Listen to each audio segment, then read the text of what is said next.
Where do chords come from? How do we get all the chords in a key? Or what's a key for that matter? What's tonality? What does it mean for music to be tonal? What's a major scale? What's a minor scale? Or what is a scale at all? Today we're going to try and answer all those questions so we can develop a better understanding of harmony. And I think the best place to start is describing our current system that we use to compose music, or that our music is based around, and that's called tonality, or in full, major-minor tonality. It's a system to organize music into a hierarchy. Music used to be modal, but today it's tonal. So what exactly is tonality? Well, in its name, major-minor tonality, it kind of tells us a little bit. It's based off of major and minor scales. And if you don't know what a scale is just a collection of pitches or notes that spans an octave. So an example of a scale is from C all the way back to C. And we'll have some kind of notes in between, right? But that is what a scale is. It spans an octave. Now there's a little bit more to tonality than just that. Tonality is a little abstract. It's something that we can feel or hear. So check this out.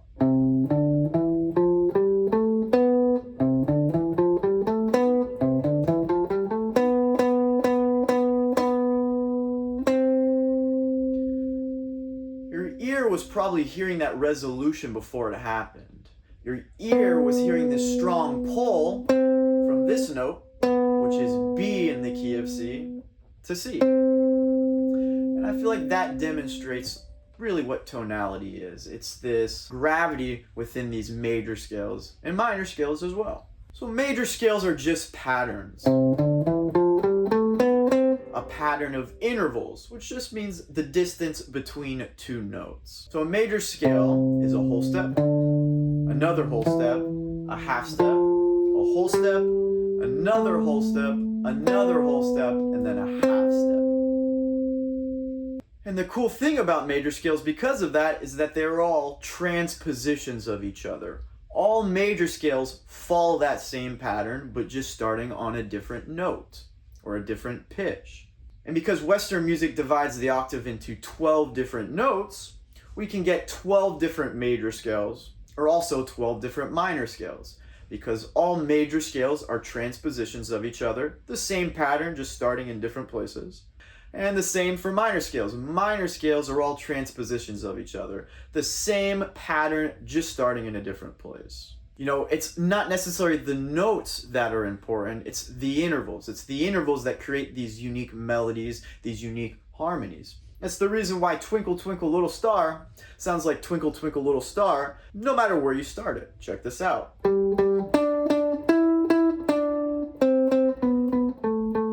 We can play that somewhere else on the guitar neck as well.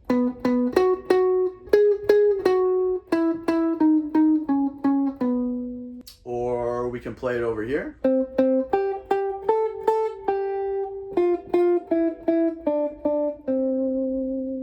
Still sounds like Twinkle Twinkle Little Star because we're just transposing it. We're keeping the same pattern of intervals and just starting in a different place. And because we get 12 different major scales and 12 different minor scales, we have 24 different keys that we can play songs in or write songs in. And what is a key or a key center? It's just whatever major or minor scale you use to compose your song or that section of a song. Because we can always change keys. And there's a term that we use to describe changing keys, and that's modulation, or to modulate. It just means to change keys. So where exactly do chords come from then? Well, like I said, they come from scales, major and minor scales in this system of tonality. So let's use C major as our scale for this video. So C major has the notes C, D, E, F, G, A, B, and then back to C to complete it. We can assign what's called a scale degree to each one of those notes.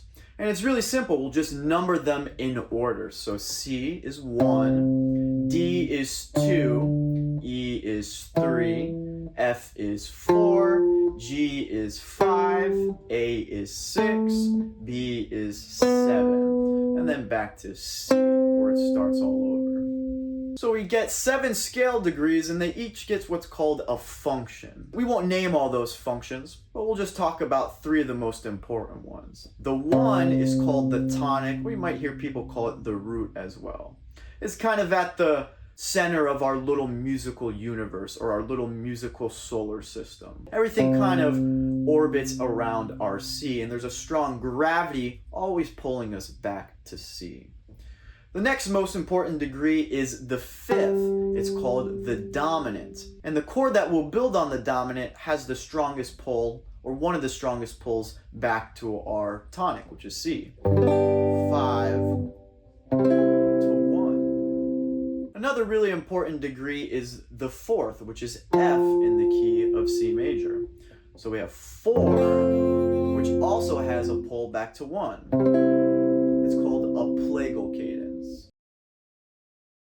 Now we can build a chord starting on each one of these scale degrees. So we'll get a total of 7 different triads we can build on each one of these notes.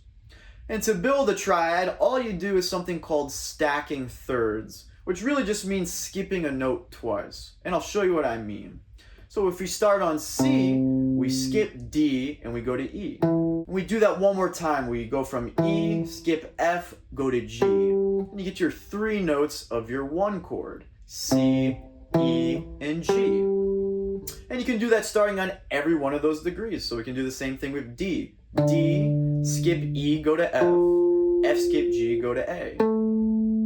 So we get D, F, A for our 2 chord. So we'll get a total of 7 different triads. C, E, G, D, F, A, E, G, B, F, A, C, G, B, D, A, C, E, B, D, F, and then back to C, E, G. So we get a total of 7 triads. 3 major, 3 minor, and 1 diminished. The major triads are 1, 4, and 5. The minor triads are 2, 3, and 6, and the diminished triad is the 7th. It's the same for every major scale. They're all transpositions of each other. So the 1 is always major in a major key. The 2 is always minor. The 3 is always minor. The 4 is always major. The 5 is always major. The 6 is always minor. And the 7th is always diminished. But what about minor keys? In a minor key, all that just gets shifted. The 1 is now minor. The 2 is now diminished. The 3 is major. The 4 is minor. The 5 is minor. The 6 is major. And the 7 is major. Well, the cool thing, but also the confusing thing, is that every major scale is also a minor scale, okay? They are modes of each other. And if you don't know what that means, it's not that important, but they share the same notes. C major is C, D, E, F, G, A, and B. And A minor is A, B, C, D, E, F, and G. There's no sharps or flats in either of those keys. They share the exact same notes. What makes one A minor and one C major is kind of where our focus is, where we set our home to. If A minor is our home, then it's in the key of A minor. But if C major is our home and all the gravity is kind of towards C, that's going to be our home. And that's what the difference between a major scale and a minor scale is. It's the context. Which of these notes is our home or our center? Also, minor keys are a little bit weird because they're more fluid. We kind of mix and match 3 different scales. We mix natural minor, harmonic minor, and melodic minor. And the reason we do this is mainly to get the 5 chord to be major. In a minor key, the 5 chord is naturally minor, but if we raise the 7th degree and make it harmonic minor, then we get that major chord. So in the key of A minor, instead of playing E minor to A minor, we'll play E major to A minor for that nice 5-1 resolution. But we'll stick to major scales for the rest of this video because they're the same. Everything's just shifted. And something that'll help you memorize these 12 major and 12 minor scales and know the sharps and flats is to learn something called the circle of fifths. It's a circle where you go clockwise and you'll add 1 sharp each time or each step you go up. And counterclockwise, you add one flat each time. And it also shows you all the relative minor keys to all the major keys. So the outside will be major keys and the inside will be the relative minors. And a quick tip to know what's a relative major or a relative minor: if you're in a major key, go up to the 6. That's your relative minor. From a minor key, you go up 3 to get to your relative major. Now, what can we do with this information? Well, that's how you can start to write some cool chord progressions or compose some songs. You could use it to help you write melodies. So if you want to write a song in the key of C, we have access to all those chords. C major, D minor, E minor, F major, G major, A minor, B diminished, and back to C. And you can start on any of those chords and go to any of those chords in your progressions. You can do a 1, 4, 5. You can do a 1, 6, 2, 5. You could just play 1 to 5 and back to 1. And you don't have to start on the tonic or the 1. You could start on the 4. F to A to D to G to C. There's a lot of possibilities, so get to practicing. So there's a lot more to tonality than we covered today, so we'll get to that in other videos. Things like secondary dominance, tritone substitutions, modal interchange, all that good stuff. But start with the basics first and build a good foundation. I think that's what's most important. So if you enjoyed this video, please like and subscribe, and I'll see you guys in the next video where we'll expand on harmony and what the system of tonality really is.